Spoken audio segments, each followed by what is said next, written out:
So as we're looking at significant figures or sig figs, this document here just goes through all the different ways that you could run into sig figs. And so one of the things that we want to be able to do is identify how many of the digits are significant. So in this first problem here, one of the rules that you want to know is that if it begins and ends with a non-zero, all of the numbers are significant, meaning every one of those places was accounted for. So in this case, 3 sig figs.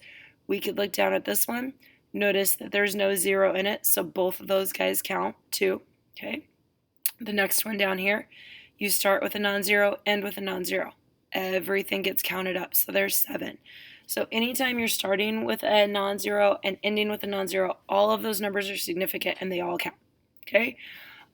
Let's take ourselves over to this problem right here, the 760 millimeters mercury. If the 0 is telling you how big or how small that number is, so it's just giving 10th place value, then it does not count. So this number right here, this 0, does not count. He's not significant. There's only 2. Reason being, this guide is not showing you that you measured out to that digit. It's just showing you that this number was in the hundreds. That's it. Come up to this problem right here. This first 0 digit is not showing you how precisely you measured. It's just showing you that that number was that small, that it was small up to the 100th. Now let's go to the problem below. Okay, so this 0 we know doesn't count because it's just telling us how big or how small that number is. We could put it in sign notation. However, these zeros were placed here because it mathematically looks weird. That scientifically means it's needed. It shows us how precise we measured out with the tool. So 1, 2, and 3 of these numbers are significant. Let's look at this one. The minute you see the decimal and 0 after you've had all these numbers, it means, hey, I precisely measured this far out. I got to count it.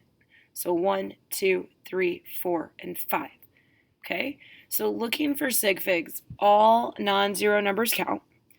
If zeros are showing precision, like here, and like here, and like here, then they count.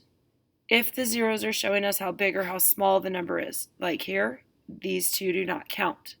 Okay, so that's what you want to look at for identifying how many. Okay, multiplying and dividing. When you multiply and divide, which is what we do most of the time in chemistry, you're going to go to the least amount of sig figs for your final answer. So what you want to do is mathematically just multiply or divide the two numbers together. Literally just throw them in your calculator. Okay, so we multiply these two guys together. This one has 2 sig figs, this one has 3. That makes the final number only be able to go to 2 because you can only be as good as the least amount of sig figs. I'm going to come over here and look. This one can only have 2. There's your 2 sig figs. This one has 3. This one has 2. My final answer can only go to 2. This one right here has 1 because these guys are telling you how small the number is, not precision. This one has 4. If it only has 1, the best I can do is 1. That makes this 40 because this 0 doesn't count. There's your 1 sig fig. So on multiplying and dividing, you go to the least amount of sig figs. I would work through those other problems and see if you can see how we got to those answers. Same thing with the dividing. Okay, now adding and subtracting. With adding and subtracting, you can only be as precise as the worst measurement, like who used the worst tool. So up here, this guy used the tool out to the 100th. This one went out to a thousandth. This one went to a 10th. The best you can do is the worst tool, which was the 10th. That takes this number and puts it at 3.9.